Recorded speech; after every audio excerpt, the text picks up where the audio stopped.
of woodland creatures. How could I mistake that? Heaven and nature sing. Let's kick it off.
When we were running through the woods, did you hear something?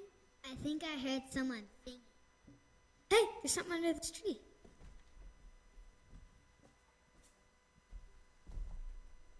Isaiah 55:12 says, "For you shall go out with joy and be led out with peace. The mountains and the hills shall break forth into singing before you, and all the trees of the field shall clap their hands." Isaiah 49:13 says, "Sing, O heavens, be joyful, O earth, and break out in singing, O mountains, for the Lord has comforted his people and will have mercy on his afflicted." I want to break out singing like the mountains. Me too, but for now we better go home. Bye, Jones. Merry Christmas, Lucy.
just this day, a Savior. Gifted from heaven to a manger. The hope of a world alive for all mankind. All of the earth rejoice, it's Christmas time. So lift up your voice and sing out his praise. It's Christmas, born as the King, rejoice in the day.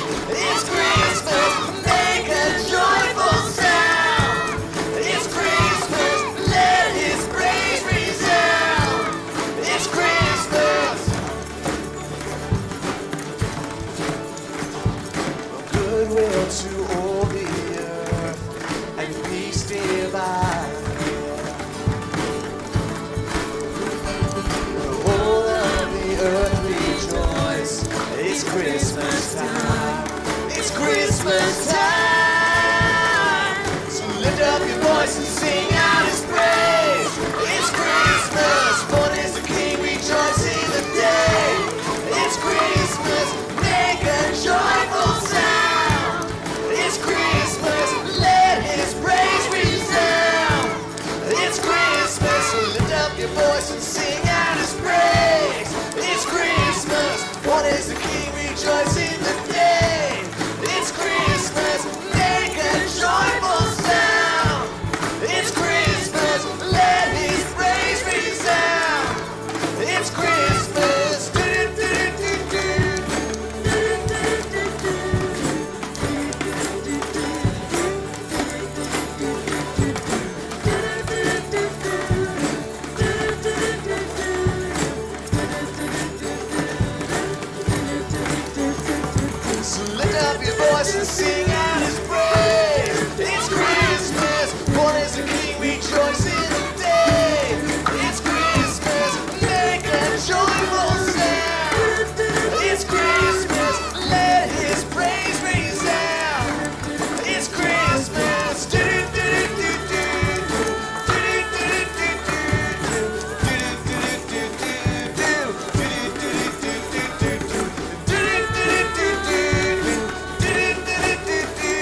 I absolutely love this tradition that we have every year of getting to see our little ones just absolutely go for it with us and for us.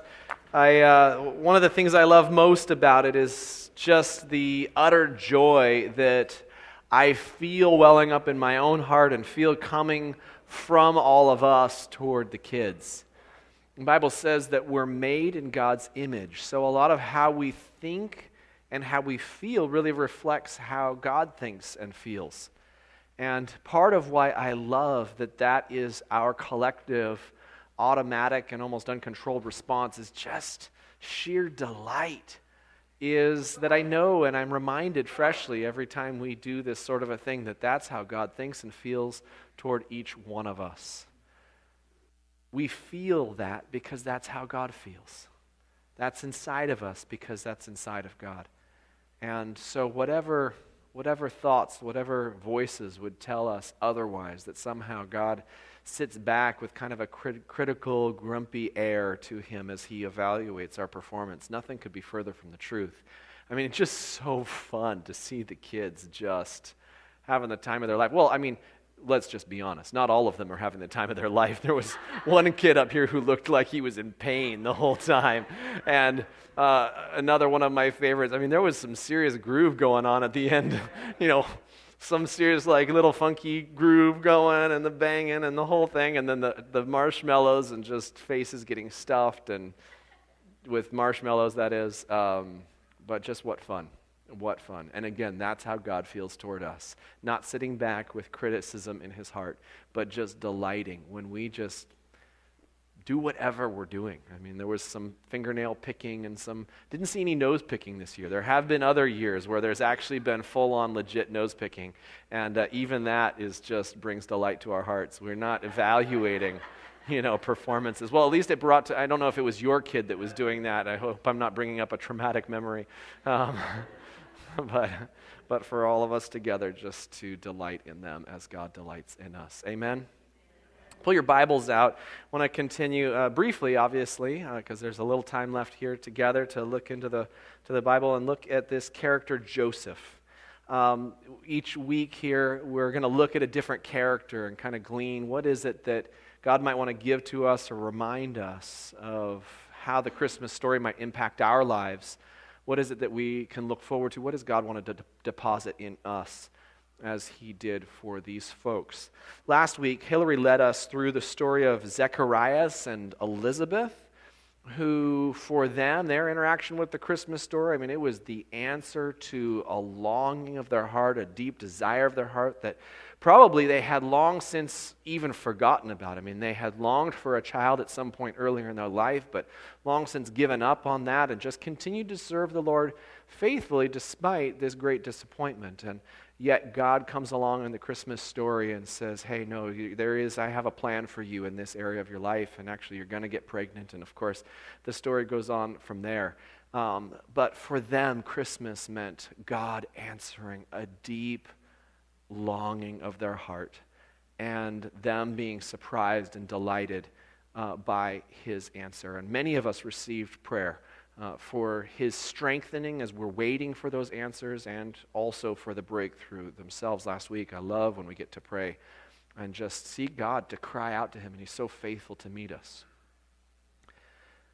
This week, we're looking at a story that perhaps, at least at the outset of it, could not have been more opposite to how Zacharias and Elizabeth, how their story went.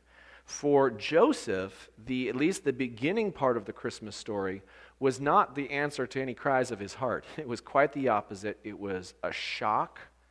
It was a disappointment. It was a heartbreak. And for him, it resulted in unwillingness, in doubt, skepticism, in just refusal to go along with the plan. And yet, what I love about the Lord is that he chose Joseph, knowing full well what his natural reaction would be. He didn't disqualify Joseph, even though his reaction was one of, I can't go along with this. And he gave Joseph what he needed to be able to take his next steps. And so I love that although Joseph's reaction was very natural and very understandable, it didn't disqualify him, and God really chose Joseph and gave him a place of great significance in the storyline. I feel like I can relate with a lot of how Joseph struggles in this story. And so if there's room for him, there's room for me and a lot of my friends who sometimes instantaneous grabbing a hold of the promises and the storyline of redemption isn't necessarily our first instinct. So we'll pick it up in Matthew chapter 1, starting in verse 18. Now the birth of Jesus Christ was as follows. When his mother, Mary, had been betrothed to Joseph, before they came together, she was found to be with child by the Holy Spirit. And Joseph, her husband, being a righteous man, and not wanting to disgrace her, planned to send her away secretly. But when he had considered this, behold, an angel of the Lord appeared to him in a dream, saying, Joseph, son of David, do not be afraid to take Mary as your wife, for the child who has been conceived in her is of the Holy Spirit. She will bear a son, and you will call his name Jesus, for he will save his people from their sins. Now all this took place to fulfill what was spoken by the Lord through the prophet.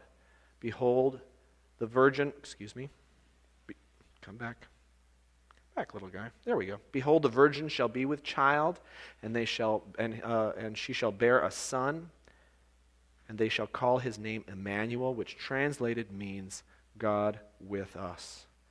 And Joseph awoke from his sleep and did as the angel of the Lord commanded him, and took Mary as his wife, but kept her a virgin until she gave birth to a son, and he called his name Jesus. Now, I imagine Joseph was a pretty practical guy. The Bible records that he was a carpenter, worked with his hands, pretty down-to-earth, no-nonsense sort of guy. And we don't know exactly how it was that Mary and Joseph interacted about, the vision that she had had.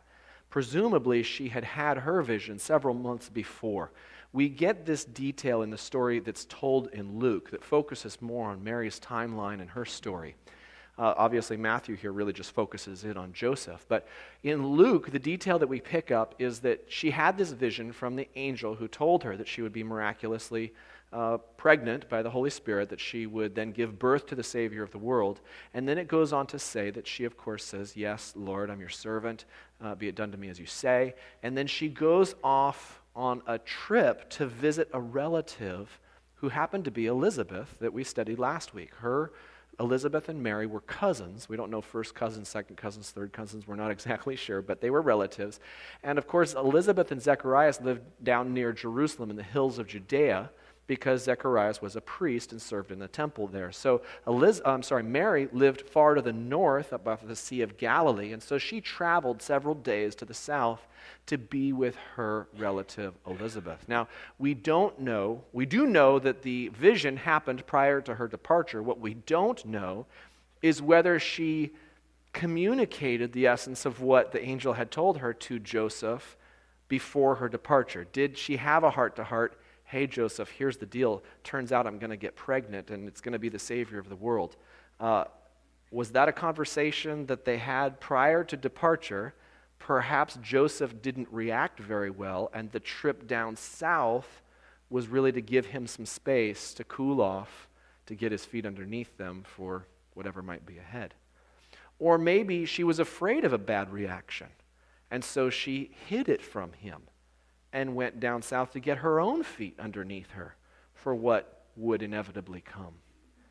In any case, we don't know whether Joseph knew what was going to happen, whether he had been privy to all of this for 3 months or whether he had been in the dark. But in any case, what we pick up here in Matthew is presumably upon Mary's return from her trip to her relative. She's now in her second trimester, obvious baby bump going on, and she encounters Joseph, whether, again, he's been wrestling with this for several months or whether this is new information.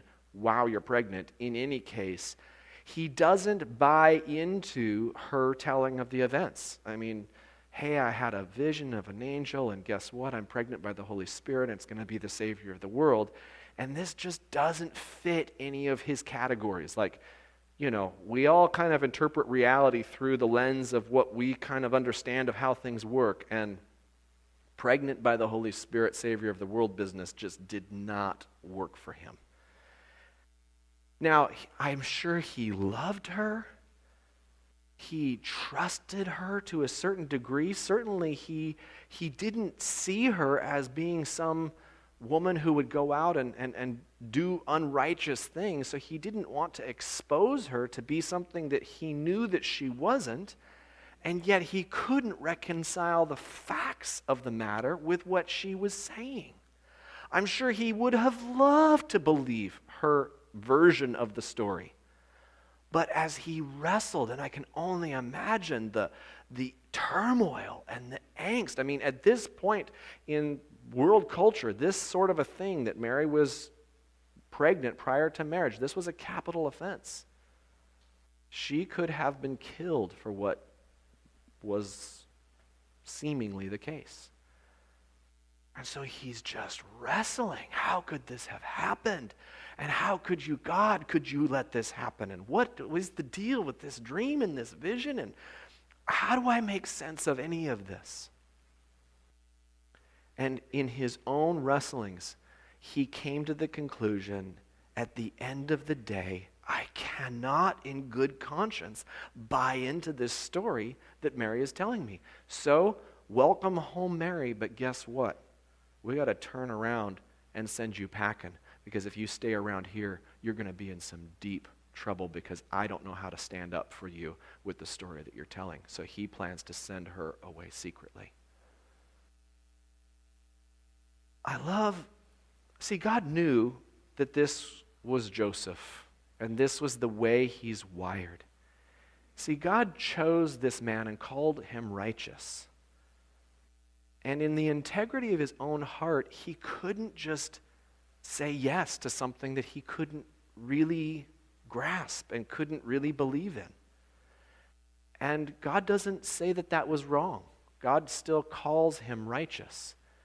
And some of us, with the stuff that we've gone through, the stuff of life that we've encountered, that just whatever struggles we've faced, we have a hard time buying into whatever promises, whatever things are being spoken to us.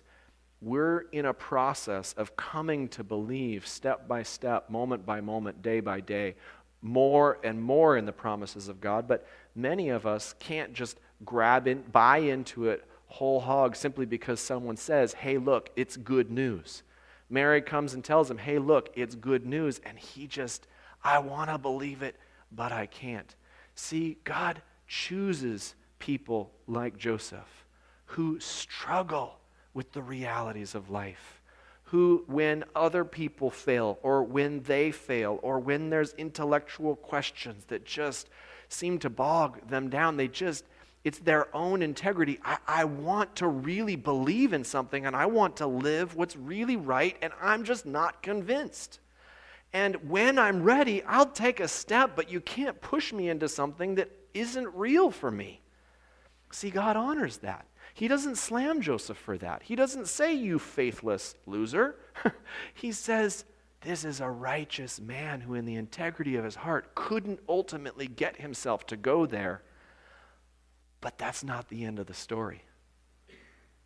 God meets him at that point of brokenhearted confusion and doubt and speaks to him in a dream and confirms Mary's story. See, God is so faithful to meet us where we're at.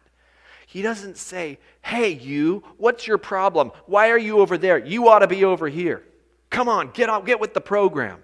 He doesn't shame us. He doesn't condemn us. But when we turn to him, he will speak to us in a language that we can understand, and he will give us words of hope and promise that will say, no matter how dark the night, no matter how deep the failure of yours or someone else's, no matter how confusing the situation, here's something you can hold on to. And his promises become like a ski rope behind the speedboat that can pull us up and out from what threatens to drown us. The longer I've walked with God, the more of these kinds of questions that I've encountered that really threaten to paralyze me. And I've developed a mental box that I recommend for all of you. It's called the Awaiting More Clarity box. It's the I am totally clueless as to how to interpret what I'm experiencing, but I'm not going to get paralyzed by this. I'm going to put it in my Awaiting More Clarity box. And instead of getting paralyzed by what I don't know, I'm going to take action on what I do know. And God is faithful always to give us something that we know if we will turn to him and say, God, what is it you want me to hold on to right now? I don't know what to hold on to. He will remind us of things that he's spoken, things that he's promised, things that we've experienced that we really know. No, I don't know about a lot of things, but I do know this. And if we'll hold on to that, it will pull us up and out and show us more of a future than we could get in on our own. Now, I doubt that what the angel spoke, if you actually go and read what the angel spoke, there's no way that it really answered all of Joseph's questions. I mean, if I were Joseph, I'd be thinking, okay, now what? How do I explain this to my friends and my family? And by the way, how does one raise the Son of God? What are you supposed to do with that? Talk about a parenting seminar in need, right? I mean, like, goodness gracious. What's this going to mean for my life? How did I get into this situation? I didn't sign up for this. I didn't volunteer to be God's foster father. You know, none of us end up in situations that we necessarily planned on, and yet God is faithful in all these things if we turn to him. Again, to give us things to hold on to that become more powerful and more transformative than the things that want to hold us back.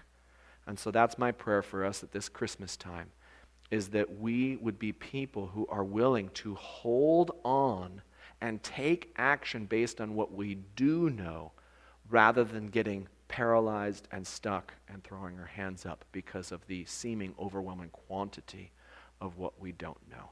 May we be like Joseph in verse 24, who when he awoke, despite all the swirl of confusion and doubt that must still have been surrounding him, he took action based on the word of the Lord. That's what faith is. If you read Hebrews 11, again and again, the heroes of faith took action based on what God said. By faith, Abraham left the land that he knew. By faith, Noah built the ark. It's all about taking action. Most of these heroes, the men and women of old, most of them didn't like what God asked them to do, didn't feel good about it. They complained and argued all the way. So have hope. You're in good company. But at the end of the day, they kept holding on and believing God's promises, taking action based on that, and then that introduced them into a whole new way of thinking and living that led them into a future that is part of the story of God's redemption in this world. Amen? Hallelujah. Jesus, thank you that your redemption has come into this world, primarily through your Son, but also through many faithful men and women of God who have chosen to hold on to and believe your promises. Lord, we thank you for those who have been involved in our lives, who have stood strong and firm in faith, praying for us and helping us and encouraging us along the way. Lord, we pray that we would turn and be those same people, standing strong in faith, hope, and love for the sake of those who will come after us in this amazing journey of faith. We love you, Lord Jesus. Let us not be paralyzed by our doubts and fears and struggles, but Lord, we pray that you would turn our eyes to those words of hope, to those truths we can hang on to that will lead us into your good future. We love you, Lord. In Jesus' name we say, amen. All right, everybody.